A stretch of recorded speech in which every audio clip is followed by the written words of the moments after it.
আসসালামু আলাইকুম। কি অবস্থা সকলের? কেমন আছেন? আশা করি ভালো আছেন। তো আজকে আবারও আসছি হচ্ছে এমএস মোটরসে মিরপুর 60 ফিট বারেক মোল্লা মোড়ের খুবই কাছে অবস্থিত পদ্মা ব্যাংক বিল্ডিং এর নিচে। তো এর আগে এমএস মোটরস থেকে একাধিক ভিডিও পোস্ট করা হয়েছে। আজকে হচ্ছে আরেকটা ভিডিও এবং সেই ভিডিওটা হবে জিক্সার, সুজুকি জিক্সার এফআই এবং সিঙ্গেল চ্যানেল এবিএস। এই মোটরসাইকেলের ইতিহাস আমরা জানবো, তবে ইতিহাসটা খুবই ইন্টারেস্টিং এবং মানে নেগেটিভ সাইডের ইন্টারেস্টিং আর কি। তো বরাবরের মতন এমএস মোটরস থেকে আপাতত শাহিন ভাই থাকতেছে না, বরাবর তো শাহিন ভাই থাকে, কিন্তু বরাবরের মতন এইবার শাহিন ভাই থাকতে পারতেছে না। থাকবে হচ্ছে আমাদের ছোট শাহিন ভাই, নাকি ভাই? না, আমি মোহাম্মদ আকাশ মোল্লা, শাহিন ভাই ছোট ভাই। শাহিন ভাই, এই জন্যই তো বললাম ছোট শাহিন। ঠিক আছে, তো ছোট শাহিন ভাই রেডি আছে। তো ছোট শাহিন ভাইয়ের মুখ থেকে শুনবো এটার মধ্যে কি কি কাজ করে এবং এর খরচাপাতির পরিমাণ কেমন, ইত্যাদি এবং ইত্যাদি। তো চলেন আমরা ভিডিওর মূল পর্বে প্রবেশ করি। তো ছোট শাহিন ভাই, আসসালামু আলাইকুম, কি অবস্থা? ওয়ালাইকুম আসসালাম। আসসালামু আলাইকুম। এই তো এখানে আছি, কেউ আসলে আলহামদুলিল্লাহ। আপনার কি নামে ডাকবে? ছোট শাহিন? না জি না ভাই, আমার নাম আছে, আমার নাম মোহাম্মদ আকাশ। মোহাম্মদ ঠিক আছে? আকাশ। আকাশ আচ্ছা। বলে ডাকলেই আমি সন্তুষ্ট। আকাশ আবার মোল্লা? আকাশ মোল্লা ওইটা তো বংশগত টাইটেল আছে। ও আচ্ছা, ঠিক আছে, আচ্ছা বুঝছি। আর আচ্ছা, এই main হচ্ছে কথা- গাড়িটা? হ্যাঁ, এই হচ্ছে গাড়ি। এটা হচ্ছে আমাদের একটা কানেক্টেড কাস্টমার। আচ্ছা ঠিক আছে, এই ভাইকে নিয়ে আসছে ওনার আরেক ভাই হচ্ছে আমাদের এখান থেকে কন্টিনিউ সার্ভিসটা নেয়। আচ্ছা। ঠিক আছে, আজকে সকালবেলা যখন এই গাড়িটা ট্রায়াল করে আসলো, হ্যাঁ ঠিক আছে, তখন রুবেল ভাই ফার্স্টে বললো সাউন্ড টাউন্ড খারাপ আছে, যাক পরবর্তীতে সার্ভিস করানোর জন্য এটা আমরা র্যামে উঠাইলাম। আচ্ছা, একটু রাখেন। এই গাড়িটা আসছে কই থেকে? আমিন বাজার, আমিন বাজার। হ্যাঁ। এই গাবতলী আমিন বাজার। গাবতলী আমিন বাজার। আচ্ছা, এটার ঠিক সাউন্ড আছে। নষ্ট পাইছে, আপনার কারিগর ট্রায়াল দিয়ে আইছে। হ্যাঁ। তারপরে পরবর্তীতে এইটা ইঞ্জিন অয়েল যখন ড্রেন দিছে তখন এটার থেকে মাত্র আপনার 100 গ্রাম বা 150 গ্রাম ইঞ্জিন অয়েল বের হয়েছে। হ্যাঁ 100 গ্রাম থেকে 150 গ্রাম হচ্ছে ইঞ্জিন অয়েল বের হয়েছে। হাই হাই বলে কি? ঠিক আছে, আচ্ছা, যার আপনার কারিগর বলছিল এই বাইকটা চলছে 25,000 কিলোমিটার। হ্যাঁ, আচ্ছা, যেটা এখন মিটারে আছে। মিটারে আছে, হ্যাঁ। Meter reading. হ্যাঁ। আর এমনিতে এটার মালিকের কাছে শুনছিলাম উনি 2023 সালে হ্যাঁ। এটা সেকেন্ড হ্যান্ড হিসাবে ক্রয় করছে। হ্যাঁ, এখন সেই এটা তো অনেক দিন হয়েছে, 2023, এখন তো মোটামুটি 26, 3 বছর। 3 বছর। হ্যাঁ, তো উনি আসলে যেই রিডিং এ এটা কিনছিল, হ্যাঁ। ওই রিডিংটা কি ঠিক ছিল বলে আপনার কাছে মনে না হয়? না, এটার ওই রিডিং ঠিক নাই। কারণ হচ্ছে আপনার বর্তমানে ইনস্ট্যান্ট এইটার মধ্যে মিটার শো করতেছে 25,000 কিলোমিটার। হ্যাঁ। আর 25,000 কিলোমিটারে একটা জিক্সার গাড়ি, এর আগেও কিন্তু এটা পিস্টনে কাজ করা। ও, এর আজকে- আগেও একবার হ্যাঁ, করা? আচ্ছা এর আগেও পিস্টনে কাজ করা। আচ্ছা। ভাইয়ের যেহেতু বাজেট ইস্যু আছে, যার হ্যাঁ। কারণে আমরা এইবারও পিস্টন দিয়ে কাজ করে দিচ্ছি। হ্যাঁ। ঠিক আছে, এর আগের বার পিস্টন ছিল আপনার 50 সাইজ, আচ্ছা। আর এবার আমরা এটা দিলাম 100 সাইজ।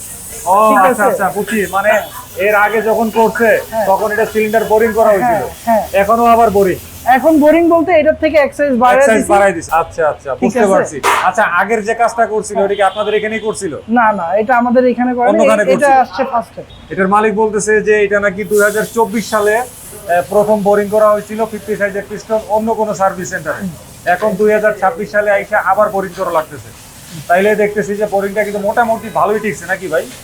এইটা মোটামুটি আমরা সবসময় একজন কাস্টমারকে বলে থাকি, হ্যাঁ। পিস্টন কিন্তু কখনো কোম্পানির অরিজিনাল বানায় না। না। ঠিক আছে, যেমন 3বার পিস্টন লাগালে আর ওই একবার cylinder সিলিন্ডার শেষ। ব্লক লাগালে সেম সার্ভিস পাওয়া যায়। হ্যাঁ, হ্যাঁ। সেই ক্ষেত্রে আপনার যদি প্রথম অবস্থায় বাজেট Cylinder একটু block। বাড়তিও যায়, হ্যাঁ। তাহলে সিলিন্ডার ব্লকটা লাগানো বেটার, দীর্ঘমেয়াদে আরাম। দীর্ঘমেয়াদী আরাম। রাইট ঠিক আছে, কারণ একটা পিস্টনের সাথে অনেক কিছু সম্পর্কিত থাকে, যেমন হ্যাঁ। টাইমিং চেন, অ্যাডজাস্টার, বাল্ব, ঠিক আছে, বাল্ব সিল, তারপর ক্যাম রকার, এগুলো বিভিন্ন ধরনের জিনিস এগুলোর সাথে কানেক্টেড।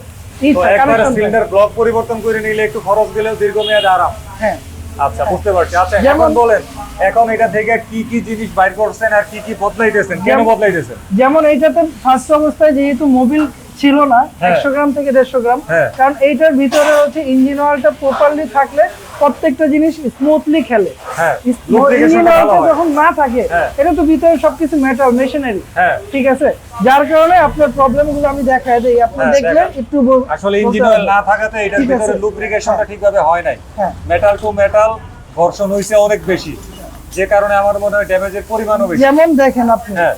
নরমালি যদি ইঞ্জিন অয়েল থাকতো, ফার্স্ট দিলে এইভাবে পুড়তো না। আচ্ছা, ইঞ্জিন ঠিক অয়েল আছে। থাকলে এতে পুড়তো না। না, হ্যাঁ। এটা কিন্তু একবারে ইঞ্জিন অয়েল ছাড়া একবারে করছে, তামা তামা হয়ে গেছে। পুরো তামা তামা বলতে কাদার মতো হয়ে গেছে। হ্যাঁ বুঝতে পারছি। ঠিক আছে, হ্যাঁ। এই যে ক্লাস প্লেট বলেন, ঠিক আছে, ক্লাস বাটিগুলো এই যে দেখেন পুরো এদিকটা চিকন হয়ে গেছে। ঠিক আছে। বুঝতে পারছি। হ্যাঁ, হ্যাঁ এদিকে ঘষতে ঘষতে চিকন হয়ে গেছে। হ্যাঁ। এটা যতটুকু থিকনেস থাকার দরকার ছিল ততটুকু নাই। একবারে সমান ঠিক আছে। হয়ে গেছে এই সাইডে এই হ্যাঁ। প্রোডাক্টটা। হ্যাঁ ঠিক আছে, হ্যাঁ। এইটাও সেম একই অবস্থা, এইটাও সেম একই অবস্থা। এই হাফটা আর হ্যাঁ। হ্যাঁ ঠিক একদম আছে। ধার হয়ে গেছে এই হ্যাঁ। কোণাতে। এত খাইছে। আচ্ছা হ্যাঁ, তারপরে এই দেখেন এই যে এই ক্যাম্প, হ্যাঁ, ক্যাম্পের ক্যাম্প তো- মাঝখানটা কিভাবে আপনার হ্যাঁ এটার মধ্যে কতটুকু স্কোরিং এর দাগ হ্যাঁ। দেখতেছি। হ্যাঁ। আর এটা মানে ঠিক আছে। অতিরিক্ত তাপে এটার কালারই চেঞ্জ হয়ে গেছে। আবার এই দিক দিয়ে দেখেন, এই দিক দিয়ে কিন্তু ক্ষয় হয়ে গেছে। হ্যাঁ স্কোরিং ঠিক লম্বা আছে। লম্বি দাগ পড়ে গেছে এই যে স্কোরিং। দেখেন। হ্যাঁ এটা কিন্তু থাকবে না। হ্যাঁ এটা স্কোরিং হয়ে গেছে। হ্যাঁ বুঝছি। হ্যাঁ তারপরে রোকার গুলো সেম একই অবস্থা। রোকার আর্ম, ঠিক আছে, এই যে একটা রোকার আর্ম। হ্যাঁ, এই যে এইটার থেকেই কিন্তু ক্যামের এই যে আপনার এইটা হইছে, দাগটা পড়ছে আর দাগটা কি। পড়ছে। এই হ্যাঁ। যে এই বলের থেকে। এগুলো আসলে ঠিকভাবে লুব্রিকেন্ট হইতো না, হ্যাঁ। ইঞ্জিন অয়েল যেহেতু কম হ্যাঁ। ছিল। ঠিক আছে। আচ্ছা বুঝছি। তারপরে এই যে এই ভাইয়ের আগের হচ্ছে এই যে পিস্টন, 50 সাইজের পিস্টনটা। হ্যাঁ এই যে পিস্টনটা ইঞ্জিন একই অয়েল যে অবস্থা। উঠতো, ইঞ্জিন অয়েল উঠে হ্যাঁ। এখানে কার্বন ডিপোজিট হইছে। হ্যাঁ, ঠিক আচ্ছা আছে। বুঝতে পারছি। হ্যাঁ, তারপরে হচ্ছে এই যে এই বেল্ট, যে এইখানেও কিন্তু স্কোরিং হয়ে গেছে। এই যে হ্যাঁ। লম্বা লম্বি যে দাগগুলা, এগুলা সব ঠিক হচ্ছে আছে। এগুলারে বলে স্কোরিং, লম্বা লম্বি যে দাগগুলা পড়ে। তারপরে এবং এই- এই দাগগুলোর কারণে কিন্তু সিলিন্ডার ব্লকের মধ্যেও এরকম স্কোরিং পড়ে যায়। এটা কিন্তু খুবই ভয়ঙ্কর ব্যাপার এবং খুব ক্ষতিকর ব্যাপার।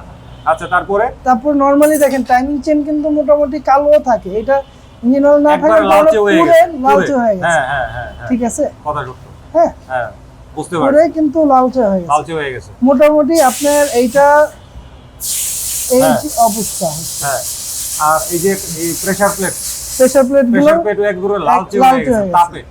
তারপরে বুঝতে কারণ এটা পারছি। ভিতরে ইঞ্জিন অয়েল ইঞ্জিন ঠিকঠাক অয়েল ভাবে নাই। পৌঁছাইতো না। তারপরে ভালভ, হ্যাঁ, এই যে কার্বন ডিপোজিট হয়ে গেছে। হ্যাঁ, ইঞ্জিন অয়েল উইটা কার্বন ডিপোজিট হয়েছে। হ্যাঁ।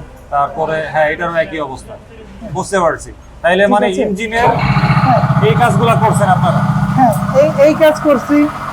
তারপরে হচ্ছে আপনার টুকটাক আর সার্ভিস জন্য তো এগুলো দেখে দিচ্ছি।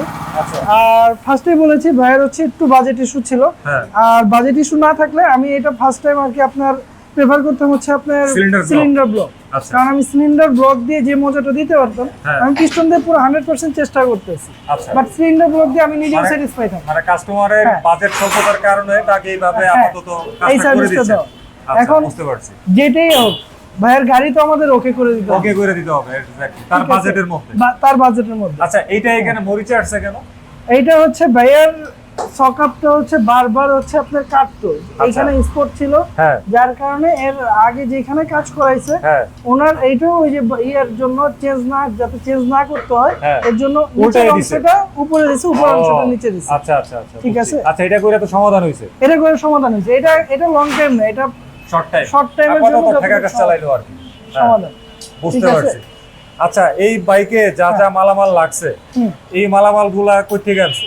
এই মালামাল সব আমাদের এখান থেকে আপনাদের দেওয়া এখান আছে। থেকে? হ্যাঁ। আপনাদের এখানে সব অরিজিনাল মালামাল পাওয়া যায়? আমাদের এখানে যা আছে সব 100% অরিজিনাল মালামাল পাওয়া যায়। আর কপি হইলে কপি হলে এটার জন্য আমি ড্যামারেজ দিতে রাজি আছি। আপনি ডেমারেজ দিতে রাজি আছেন? হ্যাঁ। বুঝছেন এই ভিডিও কিন্তু সাক্ষী। ঠিক আছে, পরে কিন্তু আপনার খবর আছে, ছোট সমস্যা শাহিন ভাই নেই। কিন্তু থাকতে পারবো না। না সমস্যা নেই। ঠিক আছে। কারণ আমরা যেটা বলবো ইনশাআল্লাহ সেটা দেওয়ার চেষ্টা করব। আচ্ছা। যদি ইনস্ট্যান্ট যদি কোনোটা অরিজিনাল না পাই হ্যাঁ। সেই ক্ষেত্রে একজন কাস্টমারকে ইনফরমেশন দেওয়া হবে যে ভাইয়া এই জিনিসটা অরিজিনাল পাওয়া যাচ্ছে না, ঠিক আছে, এইটা অমুক কোম্পানির আছে, এটা লাগাবেন কিনা। আচ্ছা বুঝতে পারছি। ঠিক আছে। মানে জানাইয়া করেন, জানাইয়া করেন। ইনফরমেশন এবং দিয়ে দেই অরিজিনালটা যাতে না সহজে- পাইলে না তখন পাইলে এটা করা হয়। না পাইলে তখন যে এটা করেন। আচ্ছা আপনাদের এখানে তো সব ধরনের বাইকের স্পেয়ার পার্টস পাওয়া যায়। হ্যাঁ ইনশাআল্লাহ। আচ্ছা আর আজকে তো শুক্রবার, এখানে দেখা যাচ্ছে অন্যান্য র্যাম্পেও কিন্তু কাজকর্ম হচ্ছে। এটা হচ্ছে এটা পালসার 150, এটা অনেক আগের। এই যে এই ইঞ্জিনগুলো যখন নতুন আসছিল তখন কিন্তু এই মডেলের পালসার নিয়ে বাজারে মোটামুটি ভালো একটা হাইপ ছিল। আর এদিকে একটা কাজ চলতেছে পালসার NS 160, এটা FI ABS না কার্বোরেটর ABS বুঝতেছি না, এটা কি FI ABS? বাবা রে বাবা, FI ABS নাম শুনলেই গলা শুকায় আসে। খুবই ভয়ঙ্কর ব্যাপার। যদিও এখন কিন্তু আগের মতো ভয়ঙ্কর ব্যাপার আর নাই, পাঁচটার টুকটাক কিছু পাওয়া যায়। এটা শাহিন ভাই আমাদেরকে আগে একদিন এটা ভিডিওতে বলছিল। যাক। আর এইদিকে আছে একটা হিরো এর স্কুটার প্লেজার, এটারও কাজ করবে। এর আগে আমরা একদিন একটা টিভিএস এয়ারটর্ক নিয়ে খুব সামান্য কথাবার্তা বলছিলাম। তো এইখানে মোটরসাইকেলের পাশাপাশি সব ধরনের স্কুটারের কাজকর্মগুলো কিন্তু হয়। তো যাক। আকাশ ভাই, আমি আপনি একটু- জিক্সারের কাছে যান, বলেন কিছে? আমি আমাদের সার্ভিস সেন্টার নিয়ে আরেকটু করি, যেমন আমাদের এখানে আগে স্কুটার ব্যতীত কিন্তু সব ধরনের গাড়ির কাজ করা হতো। হ্যাঁ। এখন রিসেন্ট কিন্তু আলহামদুলিল্লাহ এখন কিন্তু আমাদের সব ধরনের স্কুটারের কাজ করে থাকি। আচ্ছা, ঠিক আগে আছে। কম করতেন, এখন আগে কম বাড়াইছেন? করতাম, এখন পুরো পরিসরে করে থাকি। স্কুটারও? হ্যাঁ। স্কুটার আচ্ছা। স্কুটার যেমন স্কুটি আপনার হিরো, ইয়ামাহা, হ্যাঁ। টিভিএস, TVS যা ঠিক আছে আছে, যা আছে। বুঝতে পারছি। আচ্ছা আচ্ছা, এই বাইকের মধ্যে আপনারা মোট কত টাকার মালামাল এস্টিমেশন করছেন? এই বাইকের মধ্যে এখনো হিসাব ওরকম ভাবে টানা হয় নাই, বাট আনুমানিক। আনুমানিক আপনার এইটা সর্বোচ্চ? প্রায় 12,000 থেকে 13,000 টাকা স্পেয়ার পার্টস চলে গেছে। আচ্ছা, 12-13,000 টাকা। 12,000 আচ্ছা, থেকে এটা কি 13,000 শুধু এই ইঞ্জিনের হাফ ইঞ্জিনেরই কাজ নাকি আরো কোনো কাজ আছে? না, এটা হাফ ইঞ্জিনের কাজ, আর পাশাপাশি হচ্ছে টুকটাক সার্ভিস দেখে দিব, যেমন ছোট বডি ফুয়েল পাম্পটা এটা দেখে দিব, যেহেতু এফআই গাড়ি আচ্ছা আমার ওইটার সাথে এটা সম্পর্কিত। আচ্ছা, ঠিক হ্যাঁ, আছে। হ্যাঁ। আচ্ছা, আর এই গাড়িতে আপনারা যা যা কাজ করতেছেন এইটার কিরকম, আপনাদের খরচ কিরকম, মজুরি কিরকম? যেমন এইটার হচ্ছে আপনার হাফ ইঞ্জিনের কাজ, সিলিন্ডার ব্লক, টাইমিং চেন, হ্যাঁ। ঠিক আছে, ওইটার জন্য আমরা সাধারণত 1500 থেকে 1800 টাকা গাড়ি ওয়াইজ মজুরি ধরে থাকি। যেমন এইটারটা আসবে হচ্ছে 1800 টাকা, আর টোটাল বডি ফুয়েল পাম্প টুকটাক আরো সার্ভিস মিলে এটার সার্ভিস টোটাল আসবে 3000 টাকা। আচ্ছা, মানে ঠিক হাফ আছে। ইঞ্জিন হওয়ার কারণে এরকম? হ্যাঁ, হাফ আচ্ছা ইঞ্জিন হওয়ার কারণে এইগুলো। আচ্ছা, মনে করেন এই বাইকের কেউ এই সিলিন্ডার ব্লক নতুন লাগাচ্ছে, তাহলে সেই ক্ষেত্রে মোট কয় টাকার মাল লাগতো? সাপোজ যেমন ওনার সচরাচর কিন্তু ক্যাম ব্রোকার, হ্যাঁ। এটা কিন্তু এই আপনার এই বাইকের অবস্থায় কিন্তু সমস্যা হয় না। হ্যাঁ। এটাতে যা ইঞ্জিন অয়েলটা না থাকার কারণে ওনার কিন্তু ক্যাম ব্রোকারটা চলে গেছে। আচ্ছা, মনে করেন ক্যামরোকার গেছে গা, আরেকজন আইছে ক্যামরোকারও গেছে গা, টাইম এটাতে যা যা বদলাইছেন সব গেছে গা, আরেকটা বাইক আইলো, মনে করেন ওই বাইকের মালিক মনে করেন সিলিন্ডার ব্লক বদলাইলো, হুম। তখন মোট কত টাকা আনুমানিক হইতে পারে সর্বোচ্চ? ওইটা আপনার সার্ভিস টার্ভিস মিলে 18 থেকে 19,000 টাকা, সার্ভিস টার্ভিস মিলায়া যদি সব নতুন লাগায়? সব নতুন লাগে। আচ্ছা, বুঝতে পারছি। ঠিক আছে। আচ্ছা, তো আমিও আসলে আকাশ ভাইয়ের সাথে একমত যে আসলে এগুলা বোরিং এ না গিয়া যদি সিলিন্ডার ব্লকটা পরিবর্তন করা হয় সেক্ষেত্রে দীর্ঘমেয়াদে বাইকটা চালায় কিন্তু অনেক মজা পাওয়া যায়, অনেক মানে ঝামেলা মুক্ত থাকা যায় আর কি। এই এতটুকুই ছিল আজকে এই সুজুকি জিক্সার এফআই এবিএস মোটরসাইকেলটা নিয়ে এমএস মোটরস থেকে কথাবার্তা। তো আকাশ ভাই, শেষ মুহূর্তে আর কিছু বলার আছে? না ভাই, আর যারা যারা আসতে যাচ্ছেন, ঠিক আছে, আমাদের কন্ট্যাক্ট নাম্বারটা দেওয়া থাকবে, হ্যাঁ। অবশ্যই একটু আগে ভাগে কন্ট্যাক্ট করে আসলে আমি তাদেরকে একটু আর কি ভালো বেটার সার্ভিস দেওয়ার চেষ্টা করব।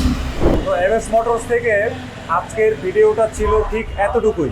তো আশা করি এই জিক্সার এফআই এবিএস মোটরসাইকেলের যা যা সমস্যা হয়েছে এগুলা মোটামুটি বুঝাইতে পারছি, এবং এই ধরনের সমস্যায় কেউ যদি পড়েন, সে যদি এমএস মোটরসে কাজ করাইতে আসেন তাহলে কি ধরনের খরচ যাইতে পারে, সিলিন্ডার ব্লক সহকারে বদলাইলে, ক্যাম রকার, টাইমিং চেন যা আছে এগুলো সব বদলাইলে কত টাকার মাল লাগবে, কত টাকার মজুরি লাগতে পারে, এগুলা কিন্তু আমরা একটা ধারণা দিয়ে দিছি। তো পরবর্তীতে আরও যদি কোনো কিছু জানার থাকে তাহলে অবশ্যই স্ক্রিনে দেওয়া নাম্বারে শাহিন ভাই অথবা আকাশ ভাইয়ের সাথে কথা বলে নিলে আরও ভালোভাবে জেনে তারপরে আসতে পারবে। তাহলে আজকের মতো এইখান থেকে বিদায় নিব। ভালো থাকবেন সবাই, আবার কথা হবে অন্য কোনো দিন অন্য কোনো বিষয়ে। আল্লাহ হাফেজ, আসসালামু আলাইকুম।